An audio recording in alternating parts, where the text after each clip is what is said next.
Now, Sports Talk with Broads. Here's Hunter Brody. What is going on, everyone? I would be lying if I said that it wasn't an exhausting day emotionally and physically because of this football team. First off, I was up until God knows when recording the post-game podcast and uploading it. Then I did a 4-hour show on 97.3 ESPN just fighting back and forth with Mike Gill about the current situation of this team, which I always enjoy. And here I am after that show doing a day after pod, which is a part of what we do here. So I am drained. There's no doubt about it. This football team drains me so much, but it's nonstop. There is literally something happening with this team every moment of every single day. Now you hear that Will Parks is no longer with the squad. I guarantee that Will Parks is able to be effective somewhere else. Will Parks has a role on an NFL roster, and it's way more than what he was given in Philadelphia. Like, there's no doubt about it that this kid can play. What type of message was being sent? Now, it's weird. He was being dangled at the trade deadline. Nobody bid on him at all. And now he's available? Now, it does raise some eyebrows that he wasn't on anybody's list. But to be fair, it wasn't like this was an NFL trade deadline where there were obnoxious moves every single day, and Will Parks wasn't one of them. It was a very quiet deadline, and I think that played a factor. But what is going on? What's the message being sent when you release Will Parks? He has versatility. He can do different things. Now, I'm not claiming he's Malcolm Jenkins in his prime, but I promise you there's more left in the tank. And I've already seen Sidney Jones leave and do well. I've seen Rasul Douglas leave and do well. So, realistically, I look at this situation and I go, Will Parks has game. And where is he going to go, and where is he going to fit? But look, on the Sports Bash, we had on John Clayton. And there's nothing better than speaking football with the professor. Every time I see him or hear him, I think of that commercial where he has the Metallica t-shirt on. Mom, I'm done with my segment. Hilarious. But listen to these comments about Jalen Reagor, Justin Jefferson, and Howie Roseman. First, though, we are broadcasting live from the Manscaped Man Cave.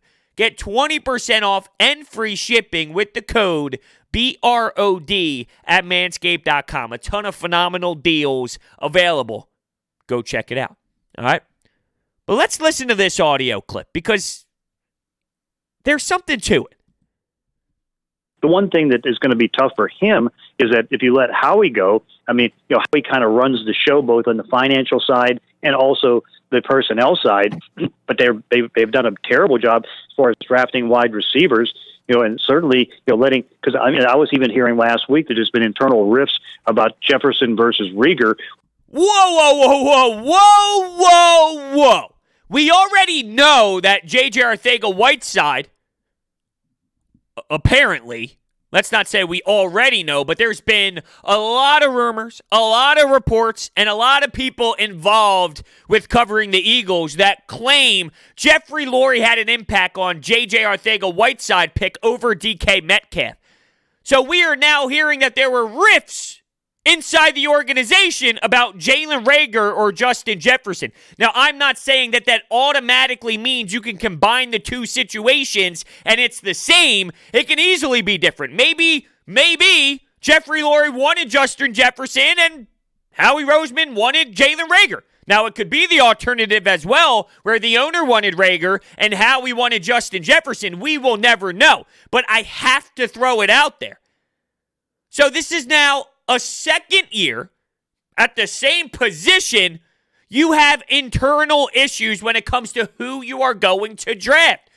When you look at these three, the three stooges, Lurie, Roseman, Doug Pederson, they are not on the same page when it comes to anything. You know how we heard the reports about Jeffrey Lurie being directive towards putting Hurts in if Wentz wasn't playing well? Now, I respect the individual who reported that right before the game, and I think that there's value in that report. But let's look at Doug Pederson not willing to do it. So let's go back to that draft where you picked Jalen Hurts. Was Doug Pederson even on board with that? Is this almost a, hey, screw you? You want me to play Hurts? Nope, not doing it. Here's your 2 plays. It's that ugly inside the NovaCare complex where I wouldn't be surprised if there was that type of pettiness happening between the 3 at the top. It's so ugly. This is so horrendous. I am so concerned. Now, we had Sal Paolantonio on as well, and he said that he does not believe that Doug Pederson survives a 3-4 win season. So does that mean the head coach is going to be out of here? I think it's very possible that you see Howie out, that you see Doug out, that you see Schwartz out. You might see an entirely new regime. I'm intrigued by it. I also have question marks if that is the case. But when you see the dynamic, this isn't a winning football team. It's not a winning product. And I'm not even talking about what happens on the field. I'm talking about from the tippy top. I just went through this with the Sixers. Scott O'Neal, heavy analytics on the basketball court. People making decisions that should not make decisions at all. And you saw a disgraceful team. And it started at the tippy top. Even though on the surface, Ben Simmons won't shoot, Brett Brown this, Joel Embiid that, Tobias Harris here. And that definitely plays a role. But until you fix the internal issues, you're screwed. So until the Eagles fix the internal problems that are occurring, I don't see a fix. Now maybe Doug Pederson, it just wouldn't work here. Because there's so much turmoil. And what I mean by that is, maybe Doug P, he's not a bad coach, maybe. And he does well in another place. But not here. You have too much chaos involved at this point. That's the biggest word. Not the biggest. It's 4 letters, right? C-H-A-O-S. 5 letters. Not the biggest word. But it's a great word to describe what's happening. Chaos. And I don't know if you can fix the chaos by keeping everyone here. Everyone's head is so big, and it results in these issues. Now, what I wanted to do today was, of course, listen to the Anytime Hotline. What I did was I sent all of these phone calls to our phenomenal producer and on-air host, Josh Hennig at 97.3, and he edited them for me, so a little bit cleaner with the cursing, a lot of beeping out. So I haven't heard any of these. I sent them out to get edited. I can't wait. I really can't wait. It's going to be fun. I am sure of it. I do want to hit on, before we start taking them, though, Doug Pederson did mention in his press conference that someone else doing play calls is on the table. Now, it bothers me because when you hear this guy speak, it's almost as if he has no clue that he's doing a bad job. He's not aware. He's not acknowledging that he is a part of the issue. It's almost as if he personally believes that this all falls on Carson Wentz, and if Carson Wentz played better, then this is all fixed. And I don't think that's the case. Now, I personally believe that if things around Carson Wentz was better, you would see better play out of the quarterback. I heard Mike Greenberg say on ESPN radio today that he gets paid the big bucks, so it's all on his shoulders. You look at Russell Wilson, you look at Peyton Manning, you look at Aaron Rodgers, and they win with nobodies. They win with bad offensive lines. That's fine. That might work for them. I don't put Carson Wentz in that category. So his contract, yeah, he's getting paid $30+ million a year, but if you look at the average starting quarterback pay in this league, he's in the mix with everybody else. And I look at the quarterback as, yes, it is a very important position in sports, but I feel people put way too much on the quarterback without acknowledging that this is a full unit. You can't play well if your offensive line plays bad. You can't play well if your wide receivers are awful. You can't play well if the running back isn't getting the football and the playbook isn't being opened because you don't have a play-action game because your coach gets away from the run game. You can't succeed if your strongest suit is escaping the pocket, rolling to your right in design plays, and your head coach won't even activate that into the game plan. These are not excuses for Carson Wentz, but if all of that is cleaned up, I think that will impact the play of the quarterback. Now, some might think if the quarterback plays better, all the other issues are fixed. Look, there's plenty of times I am fully aware, that Carson Wentz has been flat out abysmal. Benchable. I would even understand if they benched him. There's something wrong from his side of these issues as well. He is also missing throws when he needs to make throws. But there's so many piled on to where we are right now. You are getting zero impact from this last draft class. And I'm not saying that you need to have all pros instantly. But you need to get something. I am extremely disappointed in Jalen Reagor. And I just said the scheme is hurting him, which I do think it does, but I just watched him fail miserably trying to beat one-on-one coverage in a game where the team is historically pathetic in the pass game. All right, so that definitely upsets me. I look at this team and this recent draft, this second-round quarterback is a joke. I need to know who signed off on that. Davion Taylor doesn't play enough football prior to the NFL. Guy barely played due to his religion. And the rest is what it is. I mean, it makes no sense. And then Doug Pederson was asked about his job security. He got no reassurance. All right, no reassurance. Take that for what it is. It's clear you're on the hot seat, bud. And you deserve to be. Now, I've been on the record saying I would give him one more season. And I'll stand by that. But it does make sense to feel the seat. Got 1 year to prove it to me. That's where I stand at the moment with Douglas Pederson. All right, so let's hear a word before we start taking phone calls from my friends at DraftKings. DraftKings has brought their expertise to legal sports betting. It's a legitimate sports book based right here in the U.S., so you can rest assured that your funds are totally secure. DraftKings, America's top-rated sportsbook app, is safe, secure, and reliable. Deposit and withdraw at your convenience. This new deal is outrageous. All new users have a chance to earn a sign-up bonus up to $1,000. Download the app now and sign up using promo code BROADS. Check out all that they have to offer, including player props, live betting, and so much more. If sportsbooks are not yet available in your state, don't forget about the DraftKings Fantasy app, which offers millions of dollars in total prizes every single week. And if you or someone you know has a gambling problem, crisis counseling and referral services can be accessed by calling 1-800-GAMBLER. Gambling problem, call 1-800-GAMBLER. I'm excited for these, no doubt about it. I'm expecting fire, passion, disappointment, anger, you name it. Doug Pederson, I'm starting to feel shades of Chip Kelly. When I see the decisions he makes and the lack of adjustment and the arrogance and just putrid offensive put out while continually doing the same thing over and over again and getting away from the one thing that did work, he feels like f***ing Chip Kelly to me. Go Birds, I guess. Wow, that ending.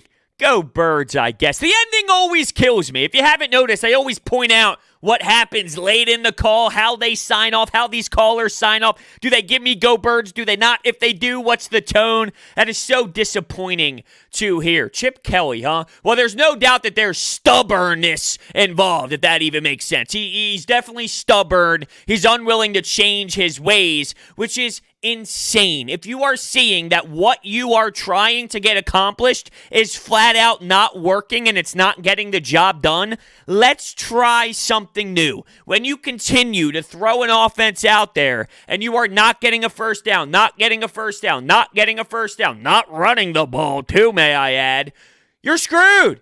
And when you fail that many times, there's no way that that is only on the quarterback. I mentioned the first 3 plays, okay? You have a 1st and 5 situation. You don't run the ball at all, and you drop Carson back 3 times. 2 of those drop passes to Richard Rodgers and Alshon Jeffrey, and then he missed Greg Ward for a wide-open pass, for a wide-open play, no doubt. I am aware of that occurring. But realistically, if you run the ball, if you use your best weapon, 1st and 5, that is dumb football.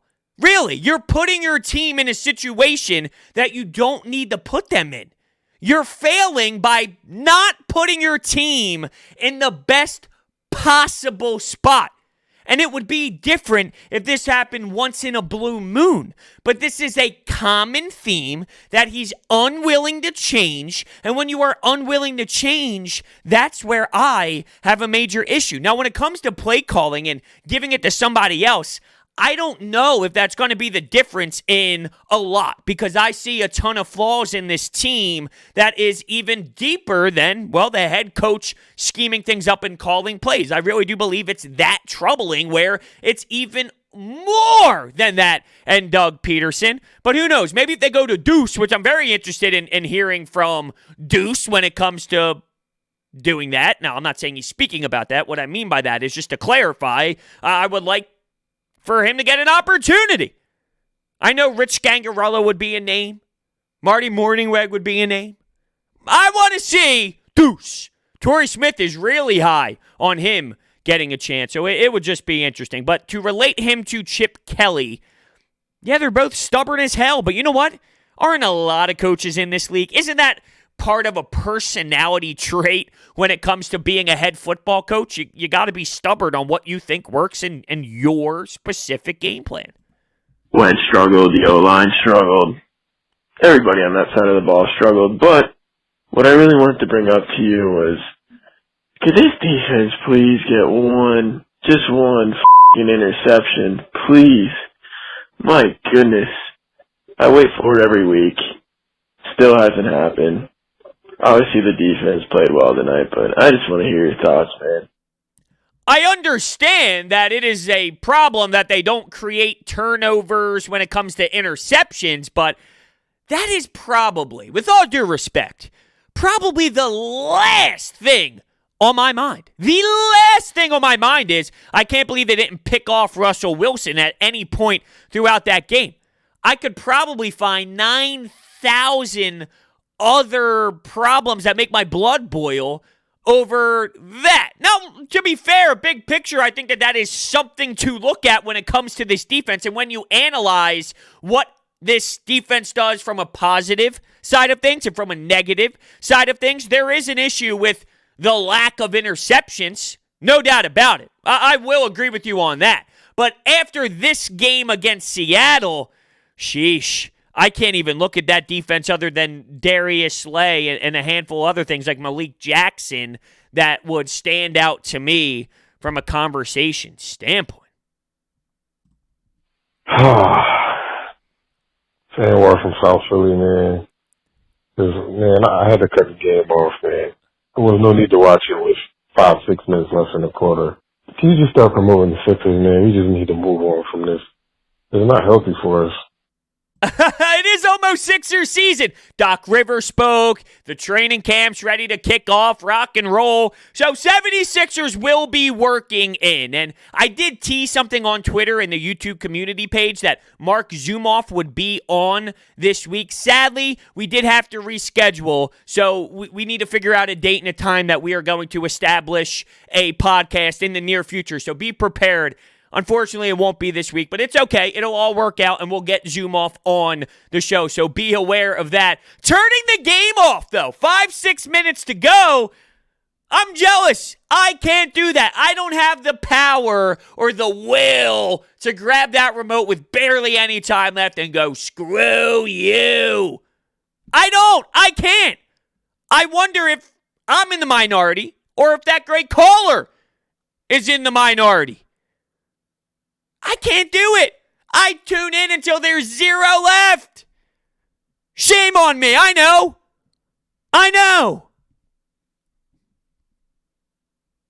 What the did we just watch? This game is on Howie. That's DK! How do you not draft him? How? Carson Wentz missing throws. Let's just be real. Look at the defense. Let's see how good they play. They played a hell of a game. But what this all comes down to, play calling and non-preparedness. We're not prepared. You have a good evening. Whoa! Not prepared is definitely something that this team is accustomed to. Not being prepared. Not being ready. It's almost like the defense yesterday said, you know what? I'm going to kick ass today. I'm going to bring it. I'm going to bring fight. I'm going to bring passion. You know what the offense did? Here they are, jogging out of the tunnel. All right, guys, what do you guys want to do? All right, let's do this. All right, we're going to not run the ball. Okay. All right. What do you guys want to do? Okay, yeah, we'll do that. Come on! No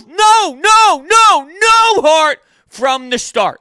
How about that? Nice little rhyme. Didn't even mean to do it. No heart from the start. It was almost as if they weren't engaged. And when you have an entire unit not engaged, good luck. You are set up to fail. Jason Peters, this whole thing about him playing right guard and his toe being whacked. Why are we playing him? Why do we continue to shove these old-ass veterans down the throat of the fan base? Alshon Jeffrey and that abysmal effort. Jason Peters, he can't play anymore. He can't. Isn't it obvious? And now you're going to throw him into a spot where he's never played in his life with a major injury? You have another option. Try it. What happened to Nate Herbig? To the point where I heard Stoutland say that Opeta was outstanding? And that's why he was playing over Herbig? I'm not buying it. It doesn't even make sense. Nothing this team does makes sense, by the way. Nothing. Starting to get the hiccups. I think it's the hiccups. It could be throw up. Non-stop, this team. DK Metcalf. The caller was pretty upset about watching DK Metcalf. This kid is a stud. It's not even that he's good. Stud. Arguably the best wide receiver in football. Devontae Adams. DK Metcalf. That's the type of level that this man is. It's unreal how big and freakish and athletic this individual is. And he can beat everyone. Darius Slay. Now, Darius Slay after the game said, look, this is all on me. That was the worst game I've ever had. He had fantastic coverage throughout. Now, there were plenty of spots that you can nitpick on with Darius Slay. And look, I'm not trying to say that he had a good game. The guy had 10 receptions, 177 yards, and more opportunities to make plays that he missed on. So there are plays throughout where you can say, you know what, Darius Slay didn't have that play. But there's also plenty where 50-50, he's tight window as can be, and DK Metcalf is showing you why he's so talented. No real knock on Darius Slay in those moments. You know what I mean? Like one guy just made a play. And this is something that was brought up on the Sports Bash. Well, why doesn't Carson Wentz ever do that? You see how Russell Wilson trusts DK Metcalf? Okay, here's my counter to that. If you have one-on-one coverage with Rager and somebody else on the outside, or whatever the case may be, and Carson Wentz lobs up a 50-50 ball, I don't trust any of those receivers to make the play. None. Zip. Zero. So if Carson Wentz was to do that, you know what would have happened? Probably an interception. And then here comes everybody on Twitter, on the broadcast, you name it, media, saying Carson Wentz blows. Look at that throw. Well, it's just a 50-50 ball. The problem is your receivers stink. It's an ongoing issue that we've been talking about for way too long when it comes to the decision makers and who they select. Wentz, trash. Pederson, the play calls, trash. Jeffrey, trash. The entire team, trash. It's time to give Hurts a shot. I'm tired of watching Wentz struggle every single week. This is just infuriating to watch, and I know Pederson has just been as brutal this season, but something has to change here. I'm just speechless. You got Metcalf on the sideline with the biggest smile about being the Eagles, and this is a defense Wentz should have torched today with how bad the Seahawks have been defensively all year.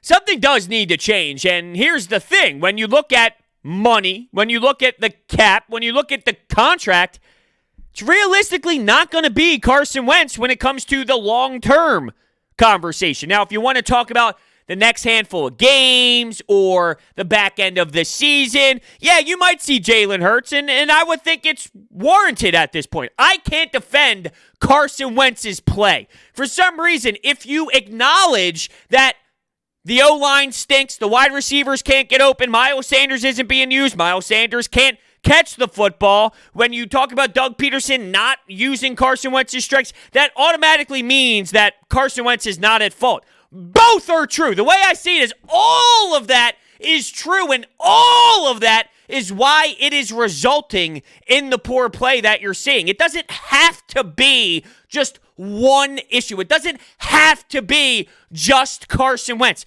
And look, this is coming from someone who is not a fan of Doug Pederson. It's not only on Doug Pederson.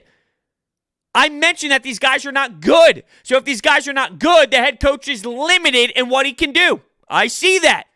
But he's still not coaching to the strengths of these limited players, and that's where I recognize that this coach fails to see that. And if I saw this coach at least trying with the strengths of these limited players, I would feel better about the future of the guy.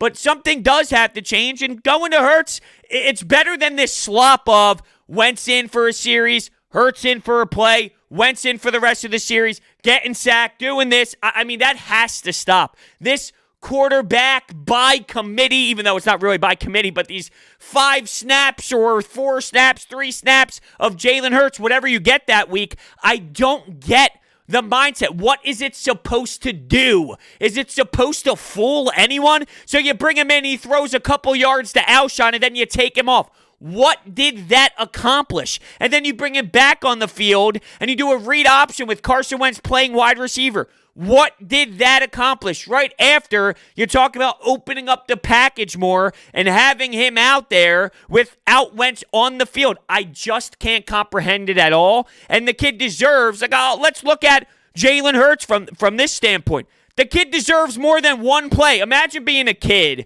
who plays at Bama, Oklahoma, gets drafted, and this is what he gets thrown into. I feel bad for the guy, but do I also want to put him into a situation where he is put in a spot to fail? These guys stink around him. Do I want to put this kid in there when he's got nothing to work with? Something to keep in mind. It was a win for the tank train. Just keep that engine humming. Already looking at like the number 6 pick, I think, right now if the draft was to start. Overall about the game, I feel like the defense deserves a break. Yeah, we're deep into the year, but hey, they finally showed and played a pretty good game versus a great offense. I think really we should be focusing more so on the offensive side of the ball because it's a mess over there. And all the offense started out, 4 3-and-outs right away. Like, our defense still kind of held on. That was impressive. I'm excited for guys like Josh Sweat. I'm excited for Singleton.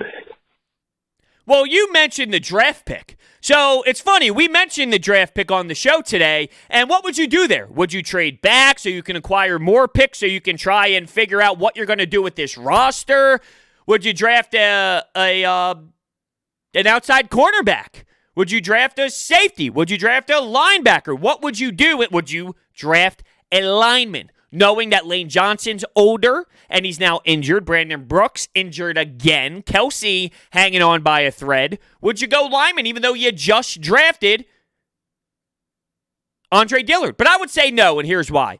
This organization has done a good job at drafting linemen. 7th-round picks, late picks, say Amalu, 3rd-round pick. You can find guys undrafted. This team, if they do anything right, it's find linemen. They struggle wide receiver, corner. They struggle in other areas. Let's take a shot on those players. higher in the draft, I'll take my chance with linemen later on because statistically they have proven that's something that they actually succeed at. They're limited in what they succeed at the time, but that is an area, and it's sad that here we are talking about the 6th draft pick after a game 12 weeks into the season.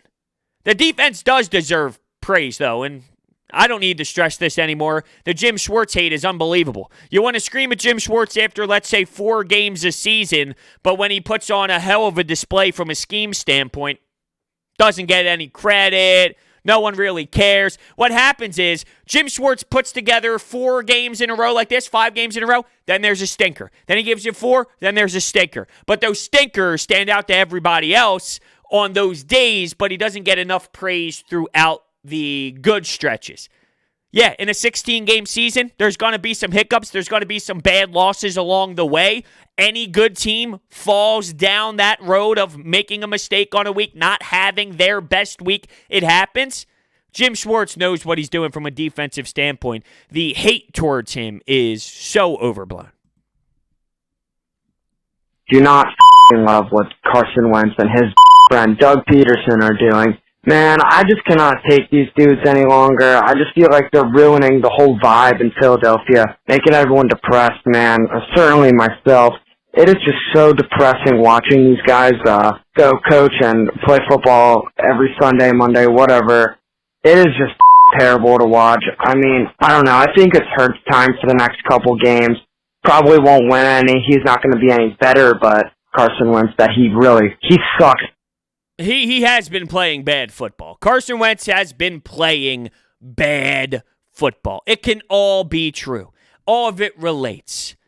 This is a unit. When one unit doesn't work, the whole thing falls apart. I'll relate this to hockey, even though I know a lot of people don't necessarily relate instantly to hockey. If you are a defenseman and the puck is coming around the boards and you are taught to pinch. So you pinch along the boards to try and keep the puck in the zone.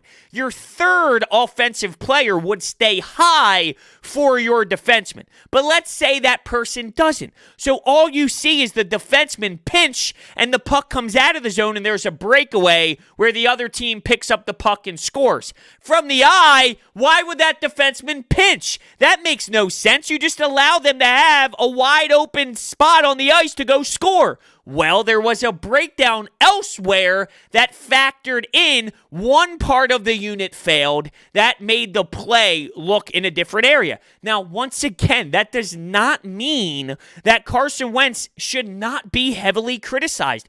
Plenty of plays were executed right. Plenty of plays, guys were open, and Carson Wentz flat out missed. That also happened. So Carson Wentz has sucked. But there's too many issues to go around where right now it's all one big cluster. And they're all a massive role in this nonsense that we witness. Do you remember what Jeffrey Lurie and Howie Roseman said when they drafted Jalen Hurts? They said that they want to be a quarterback factory. This is a f***ing joke! Doug Pederson, Carson Wentz, I don't even care whose fault it is anymore. It's a combination of so much bull that it's so hard to watch. I can't do it anymore. Every week I say I'm not going to get all excited. Can't not watch this football team, but I gotta watch something different.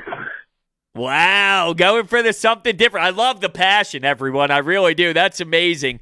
I'm with you. That's why I'm over the Wentz, Doug. Oh, it's all of it. It really is all of it. What do you do from here, though? Is it too reactionary to get rid of the coach? Is this a lost cause, though? And I brought this up earlier, but is this a scenario where, you know what, Doug Pederson, maybe he is a good coach, but it might not work here anymore because that Super Bowl has this organization in such a weird spot mentally with these people who got the job done that they need to hit the reset button, that they need to start over, and they got to have a fresh mind, a fresh regime, because everyone's stuck up in their own way and trying to duplicate and replicate what they did to win that championship, and it's not something that they can do again that same way. Now, Carson Wentz is in the mix because not only did he get them in that spot, then Nick Foles won the Super Bowl. Then he got hurt the following year. Nick Foles won some football games. Then you draft Jalen Hurts. I mean, there's so much from an organization message standpoint. Are you in a spot with the quarterback where you go, look, he's in the same boat as the coaches where you might have to hit the refresh button on the quarterback position? This is where the contract comes in. Dead cap, the cap space from everybody else involved. And once you start paying your quarterback big bucks, big money, you got to start hitting on your draft picks. No one has been effective in this most recent draft. You're struggling with other areas, all right? Sanders, Goddard, good picks. You don't even use the one guy in Sanders. Goddard's a hell of a player. But do you see the issue? You got to hit on players who make impact, who actually make plays at an efficient rate.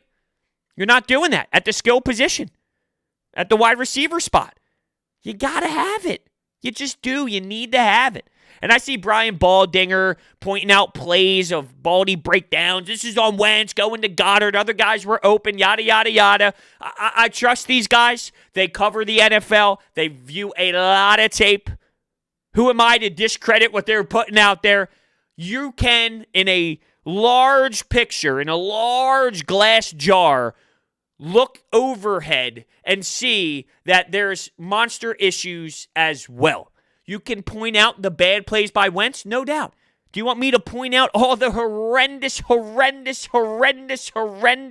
situations from the head coach, from the wide receiver and the separation, from Miles Sanders dropping the ball, from this, from that, from the offensive line? I can point out plenty of plays that are not on Carson Wentz as well. So if you want to pick a play and pick on Carson Wentz on that specific play, you are allowed to do that. But let's not act because of that one individual play and the 6, 7, 8 that you can grab from Wentz. That means the 70-plus plays are all on him.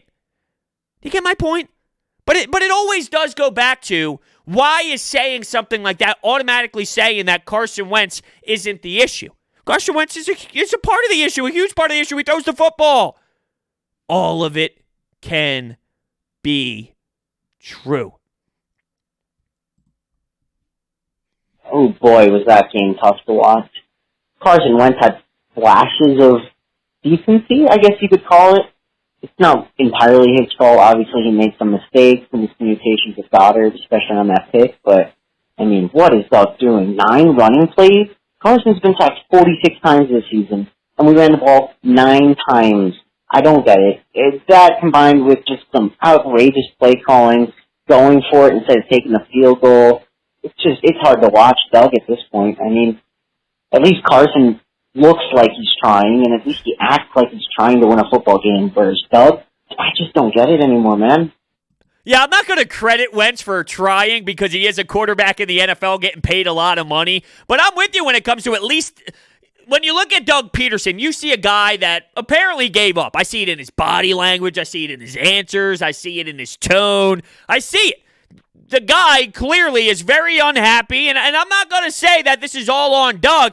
There's a lot of pressure, a lot of people, a lot of conversations happening up top where I just question how much power the guy has and how much that matters in what you're seeing out there on the field. Is he being forced to do a lot of things without a lot of say? And I do think that does matter when it comes to what you are seeing, if that is the case. Now, I don't know if it is the case. It's possible it's the case. You already know that there's major voices involved, and it's a collaborative effort. So I would imagine the owner and the GM have more say than the head coach when it comes to certain things. That's not to take Doug off the hook, but just like we peel back the layer and the onion with a lot of this, that is a part of the Doug Pederson topic. Doug Pederson, it seems like he's okay if things were to go in another direction for him, because he's aware that he'd get another job elsewhere, and he would get another job elsewhere. You talked about the miscommunication. How is Dallas Goedert and Carson Wentz that off? This team is not disciplined. And when a team is not disciplined, you look at the guys in charge. I heard miscommunication, not on the same page, way too many times. It can't happen. What are you doing all week long to prepare? And then when the moment occurs, nope, we don't have it. The interception went right into the breadbasket of a Seattle defender in the end zone. And I love that people automatically assume that that's a bad throw by Wentz. Dallas Goedert owned up to it afterwards. That was on him. And he could just be backing and supporting his quarterback, knowing how bad it is right now with the criticism and the scrutiny. Brandon Graham also came out and said, look, I've been there before. I've experienced this. Got to keep battling. Got to keep digging deep. I like that Brandon Graham said something about it, though, because I do think that he needs help from his teammates. That is a big part of this, the camaraderie, the brothership, the brotherhood, the friendship, I should say. Right? There's something about that family bond in the locker room. I don't know how many people have his back. Well, hearing something like that from Brandon Graham, I don't think that's really going to relate to much, but maybe there's at least someone in there who can talk to the guy about things. Let's look at maybe a positive here. Sad that that's what I'm looking at, but I'm defeated. They need to fire Dougie Pete. This team cannot get anything together this season. His play calling is horrendous. What are you doing? Roll out Wentz. Let Wentz run the ball. That's what he did in his MVP year. But no, we're going to let him sit down and get sacked 6 times. What is this guy doing? Kick the field goal, Doug. What are you thinking? This is enough of this bullshit. He has to go. Howie has to go. And Wentz needs to get on the trading block. This team is in total rebuild mode after tonight. I don't think you're trading Carson Wentz. That contract is not going to allow you to just get out of this Carson Wentz deal. It's something that is concerning. And you look at that. Why did they even give him that early? Why would they go down the path of signing Wentz before they needed to? Who made that decision? This Jake Elliott stuff, right? I mean, you signed that guy to a contract. Well, what's the deal with that? Alshon, Deshaun, relying on older guys. And the list goes on and on and on. There's no way, though, that you can get out of this Carson Wentz deal. I would be literally stunned, but there's no way. You look at that cap hit, there's no way. No way. I'll repeat it again. No way. There's no way. Now, when it comes to rolling Wentz out, I've beated this in over and over and over again. You got a guy who's so good at something, and you just won't allow him to do it okay, he's allowed to do it. He can do it off the flow of the game. Just off the top of his head, he can roll to the right. But there's no designed rollouts. That's bad coaching. I'm not calling for it every play. Let's say 5 more times, though. They did it once. It was a gain of 17. Let's say 5. Well, 5 plays could be a big difference. Big difference. If you're getting success statistically, you will, by the way, may I add. It's not going to happen every time. You roll him out to the right, it'll get stopped. It won't be the best play ever. Defense might have it under control, that down. So it doesn't mean it's always going to work, but statistically, your quarterback succeeds in that area. You do it once. Seriously, try and comprehend being a head coach, seeing that your quarterback is good at something during a time of need, may I add, and not doing it. It's seriously unbelievable. I am destroyed from this football team. I really am. But here's the thing. You can always talk about it. They're always giving you something. Releasing Will Parks. Job security in a press conference, asked to Doug Pederson. Play calling on the table. What you could talk about from an on-field production standpoint, or the lack thereof. Crushing. What is not crushing? Orbit Energy and Power. They don't crush you inside emotionally. They put a smile on your face. With over 20 years of experience in the solar industry, they are home to your solar experts in residential and commercial projects. They are dedicated to making sure that your project is completed easily and properly by using high-quality materials and trained professionals to get the job done right. Their solar program eliminates your electric bill completely. They also provide water purification, backup energy services, battery storage, and more. Tree removals, electrical upgrades, you name it. If you are looking to upgrade your home, go to Orbit Energy and Power's website. It's down below in the description, and their phone number is there as well. We have billions of more Anytime Hotline calls to get to, so throughout the week, we will continue to react to your reactions. Phone number is 856-442-9805. You can still leave your calls from this point forward. I mean, the phone line's open 24/7, so you can call in at any time. Frustrating, though, and this team seriously can have me talking non-stop 24/7. A little bit of me likes that. I enjoy that, even though it's on another level of irritating. It's like, what's not to like? There's always something. There's always something. And not only is there always something, it gets something out of me. It bothers me that much. It's almost fun that I'm this into something. At the same time, I want to blow my brains out. So where does that put me? I have no clue. What does that even mean? No idea. I feel like Doug Pederson, not having a clue or an idea. So with that, I'll end the podcast. I'll end the show. Thank you all so much for listening, and I will see you next time.